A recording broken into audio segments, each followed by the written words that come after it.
I'll tell you this. Kalen Deboer, nowhere near as good as Kirby Smart.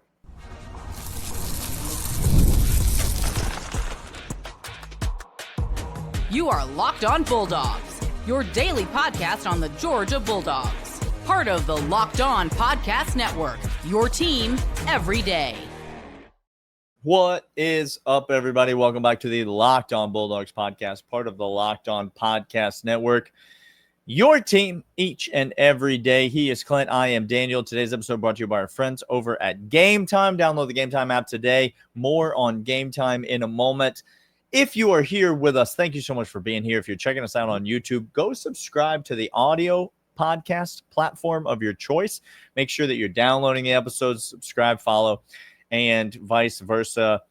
If you're here with us on Tuesday morning, then you probably know there's already a Monday morning episode out. But wait, there's also a Monday evening episode that is out there. Ooh, baby. So this is our third episode of the week, and we got a lot more coming to you. Some people may ask, Daniel, but why?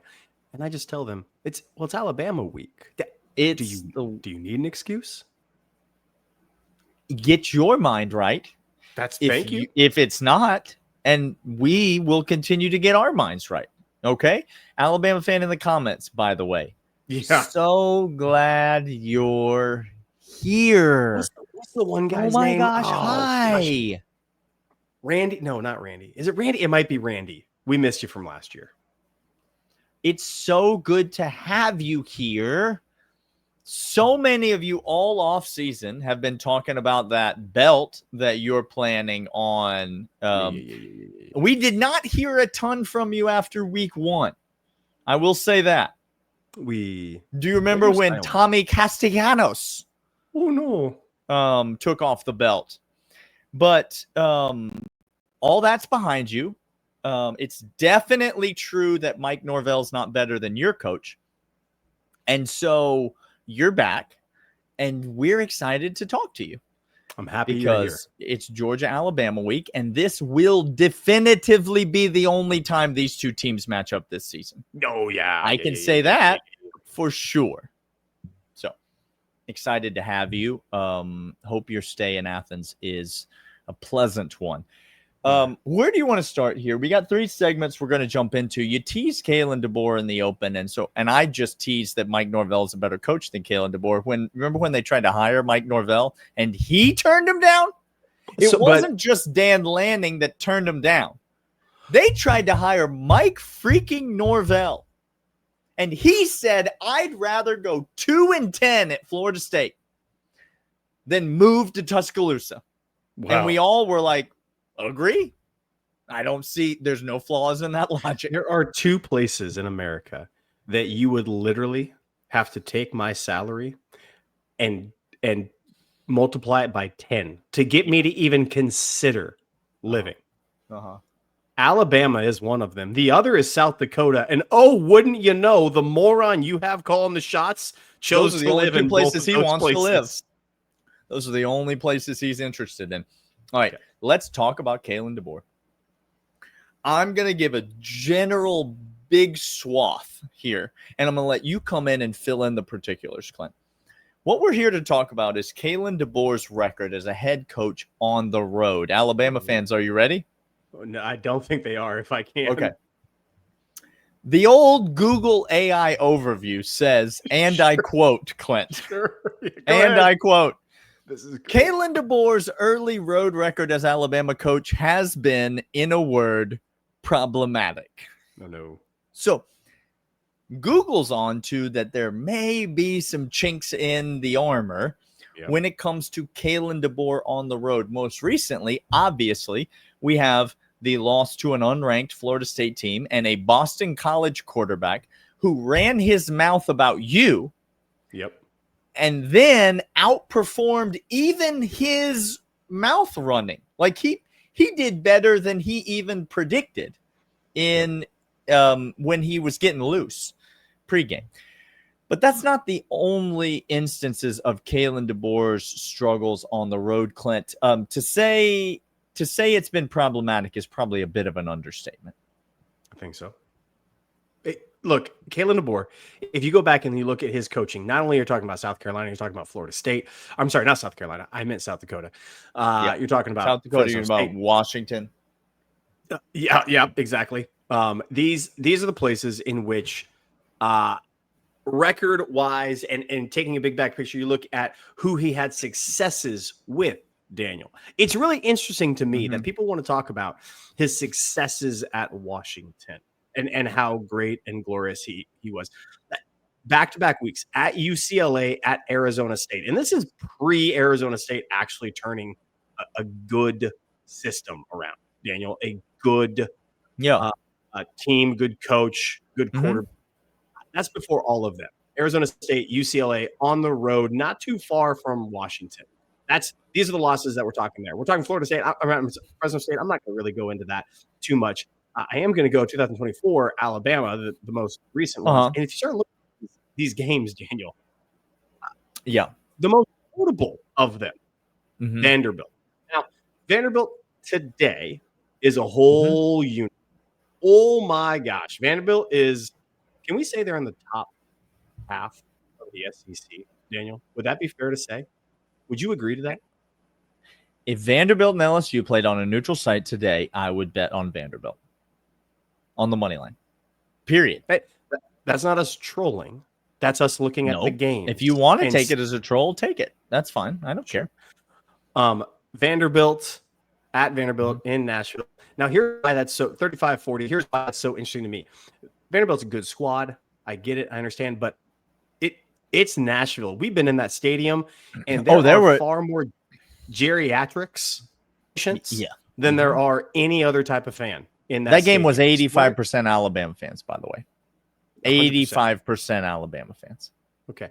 You come home, you get right in 2024, South Carolina, you win by 2 points, and then you go up to Neyland Stadium, the aforementioned place, and you get dunked on 17-24 up at Neyland.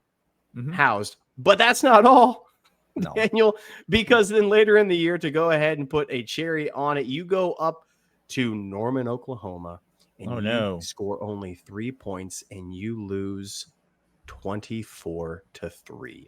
Daniel, when I'm big looking games at on the road, there we go. Defecate on the bed. Here's what I'm trying to say.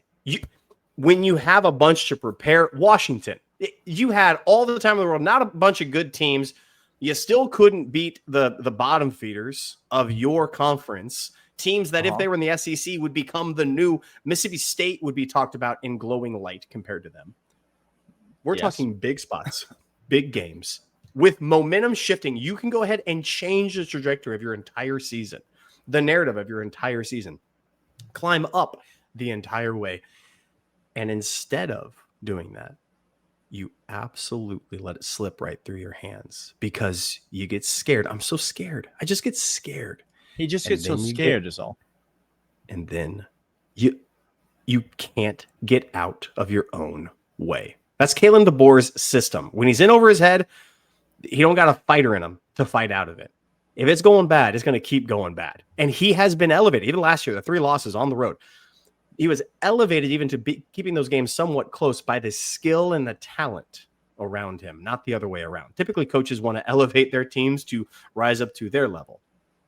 Kalen Deboer gets dragged by his talent of his team that he has no business coaching or recruiting because he's not doing either of them right now. Well, Kalen Deboer's hanging on for dear life by his teeth and fingernails, trying to latch on to this. I mean, let's just talk about Kalen Deboer in big games. Can we? Please. You mentioned the Oklahoma game.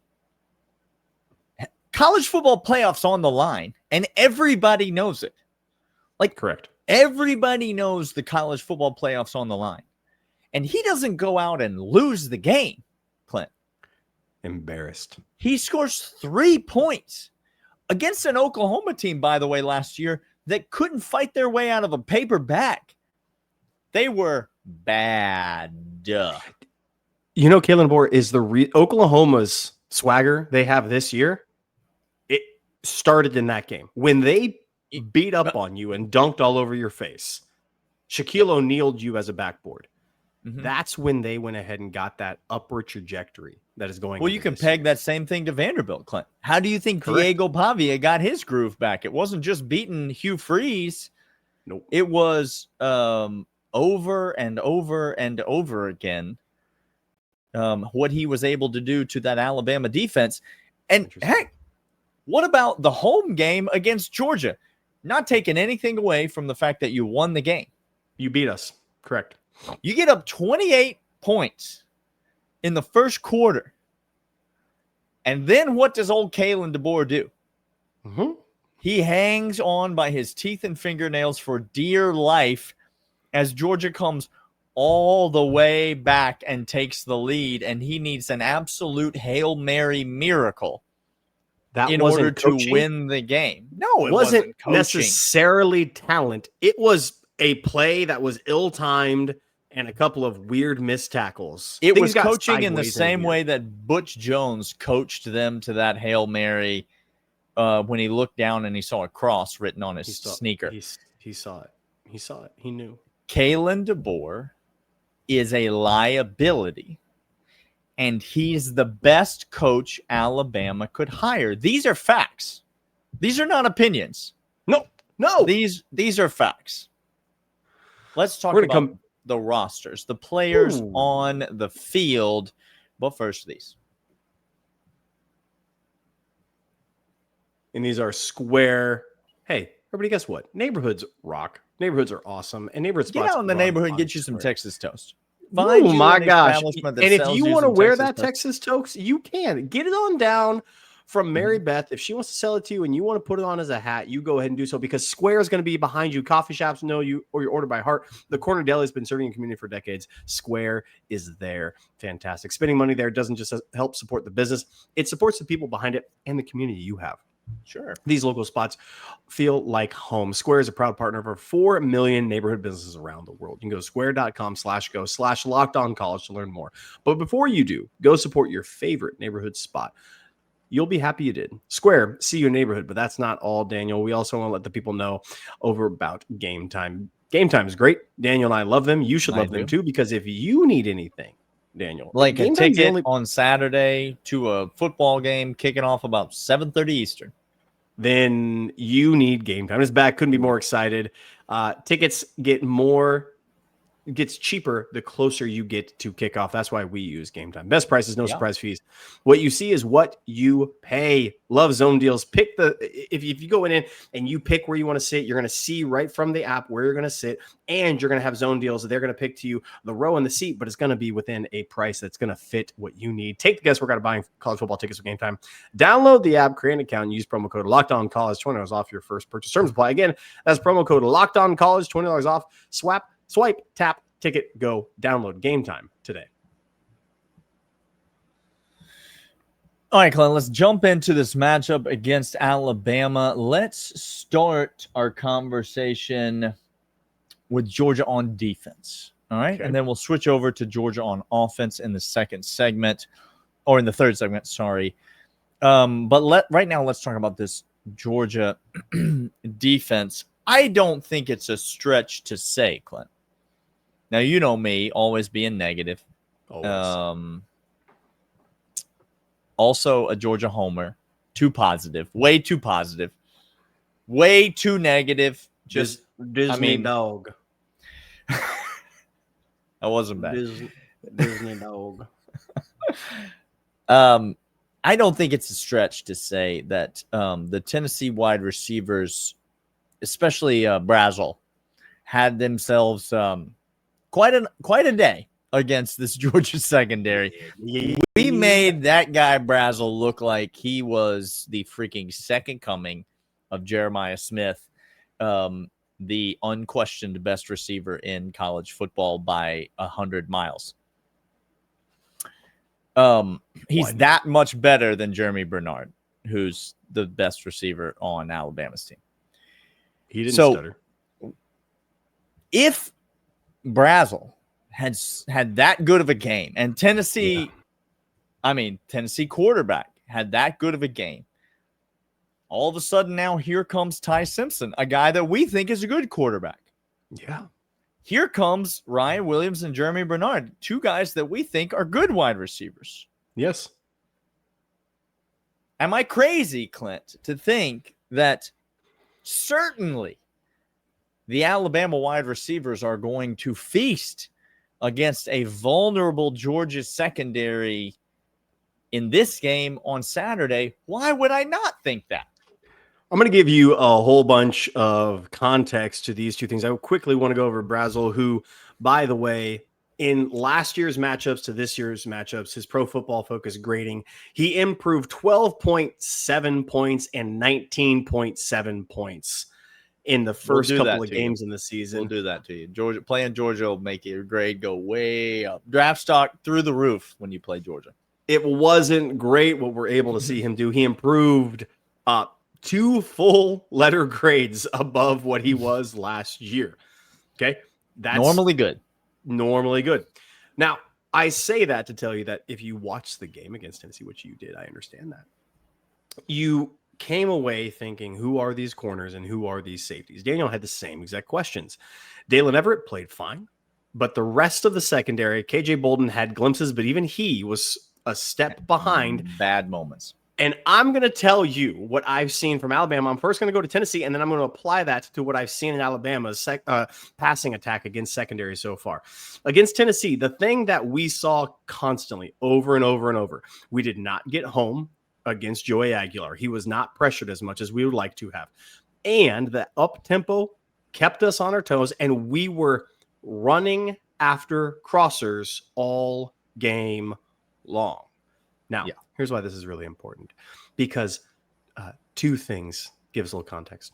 1, systems are really important for offenses and for wide receivers and quarterbacks. This is why I thought Alabama's going to be dangerous this year, because the offensive system now fits Ty Simpson really, really well. Much better. Much, much better. This is a tailored to him and his skill set and to what Alabama does really well. Just like Joey Aguilar, you can say, well, he was App State, UCLA. Well, something clicked in the system with him, and Josh Heupel's system has elevated itself to NFL ready. There is no doubt in my mind that that system is NFL ready. Oh, this just in, Alabama takes an OC who has experience in the NFL with a quarterback who does really well when given time and can go through reads. And the number 2 thing he did really well, and if you go back and look at the tape, Bernard was very good at, crossing routes on the second level in between the linebacker and safety. He feasted. Now, this is important because outside of a couple of bombs in which Brazel went up and came down with, the crossing routes were chased, not gotten in front of, and not taken down by Georgia's defender all game long. You need to be Georgia fan. Be worried. You should be. If we didn't take time and we don't have an answer, if we don't zone switch, we're not carrying guys to the next zone, handing them off, and we're not getting home against Ty Simpson, this is going to be a long, long day on defense. One that will result in many buckets needing to happen. And I think you're exactly right, Clint. The area that I would be the most concerned about, as much as the first time I see Ellis Robinson on a matched up one-on-one on a deep ball, I'm going to be feeling it. But the area I'd be much more concerned about, rather than the deep shots down the field, is all of the underneath stuff. I would be much more concerned with the 8-yard crossing route, the drag route underneath the coverage to the tight end. I would be much more concerned with some of that stuff, because if you can't stop that stuff, all of a sudden you're just begging people to take shots over the top at you. Because guess what happens when you can't stop that stuff?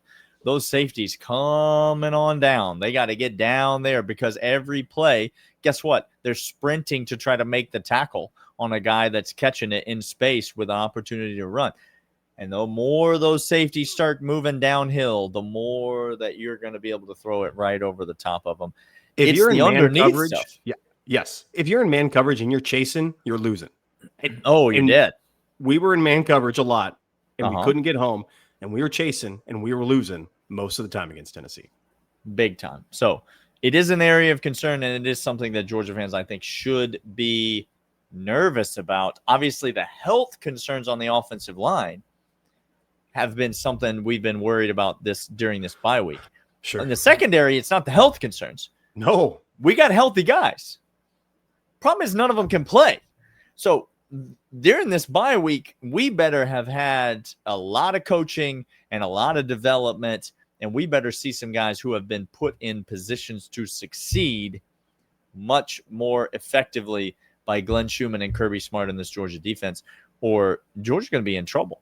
And they're going to come down, and in the first quarter in this game is going to look just like the first quarter in the Alabama game last year. It's going to look just like the first quarter in the Tennessee game, where we can't stop anybody for any reason at any time. And that's not a recipe for success. Let's switch over to Georgia on offense and talk about the opportunities that await us there. But first, These are, in fact, Mazda. Mazda delivers confidence with every ride, with more IIH top safety picks awards than anyone else as of August 2025. Mazda crafts cars for those who do more than simply move. All-wheel drive standard on every crossover SUV. You can drive with confidence through almost any season. Like our players, we sweat every detail, because when you make every moment count, impossible becomes irrelevant. Mazda. Move and be moved.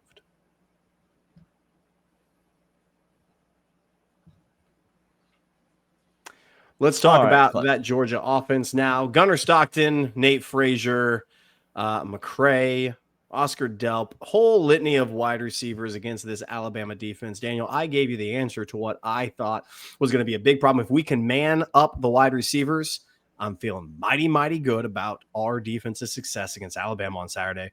What do you see as you look at the offense for Georgia against the matchup of Alabama's defense? I think it's going to start up front, and I think it starts with Georgia's biggest area of concern on the offense, which is the offensive line, obviously. But then I think you go over to Alabama and you say, where has Alabama really struggled this year? Yep. On the defensive side of the ball, it's against stopping the run. Now, yes, to be fair, the two teams other than Louisiana Monroe that Alabama has played this year are Florida State and a horrific Wisconsin team. But let's just start with Wisconsin. They are Wisconsin, meaning they cannot throw the ball, period. They only can run the ball, period. And then you got Florida State, Thomas Castellanos, who absolutely ran all over the Alabama defense.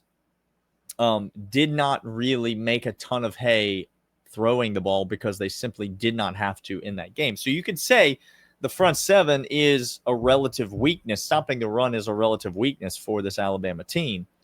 And you would be correct. You would also maybe be letting the secondary off the hook a little bit, because the secondary as of yet has not really been tested for Alabama. Georgia's secondary certainly has been tested. Georgia's been tested up front against the run as well. But you look at this Alabama front, and they were supposed to be really good. Juggernauts. Right? Like, I mean, you look at Lawson at linebacker, you look at Overton on the defensive line. These were supposed to be some of the strengths of the defense, but they can't stop the run, Clint, to save their life. And so I don't think I don't think I'm breaking any news here. The key is, can Georgia's offensive line, A, get healthy enough to put together a competent unit out there?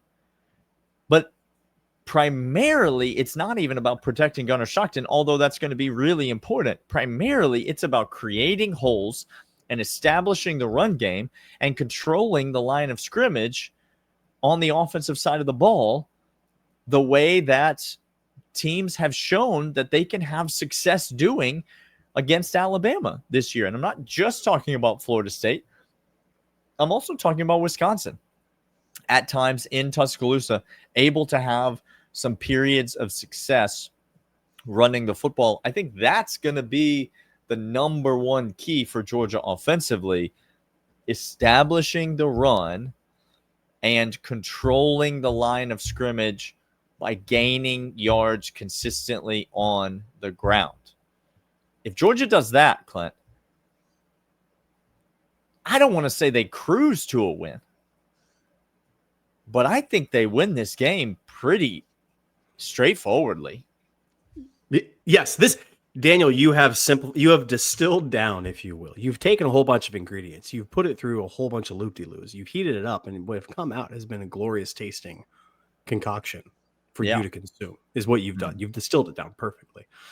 Let me tell you what, the third down conversion rate for UGA this year, 45.6%. We talked about this beginning of the year, 2022. To begin the year, well, by the end of it was 51%, 2023, 55%, last year, 39%, this year, 45%. We are improved on third down. Not where we want to be yet. Thank you for saying that. Not where we want to be. Improved. Now, a lot of that, if you go back to 2022, we had 59% in the first 4 games. 2023, we had 55% the first 5 games. 2024, we had 33% the first 4 games. Okay. Meaning, last year, horrendous to begin. The first 2021, 2020, like great to begin the year. This year, we're okay. We're okay to begin the year. We need to get better at it. Here's where it comes in.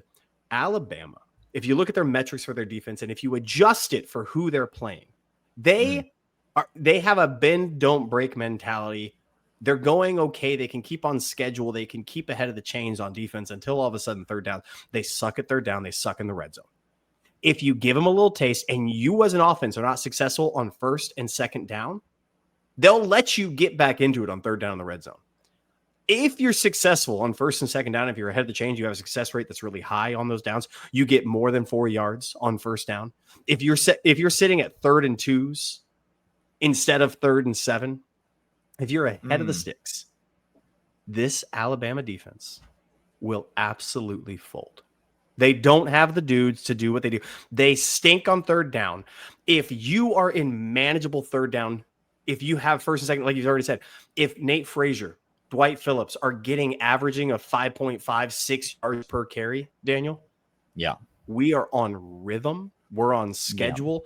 Gunnar Stockton doesn't have to be Superman. We don't have to protect him for more than 3 seconds because this Alabama defense won't be able to keep up with what we're doing. I don't mean to simplify again, but if we, on first down, we get 6 yards and we keep that regular pacing, we have a very moderately stressful game. And we are clicking on offense against this defense to the tune of 28 points easily. Yeah, I don't disagree with you. I think it is the number one thing to be looking out for. Listen, we've got lots more about this matchup that we want to break down. We've got lots more that we are going to talk about. We will be with you each and every day, many times, multiple episodes a day. Make sure you're subscribed. Make sure that you are following along every step of the way. Clint and I will be with you all the way up till Saturday. And then on Saturday night after the game, it's going to be a late one, Clint. But we're going to be out here. I'm here. And we're going to have an overreaction for you on Saturday night. That is for sure. Until then, we will talk to you guys next time.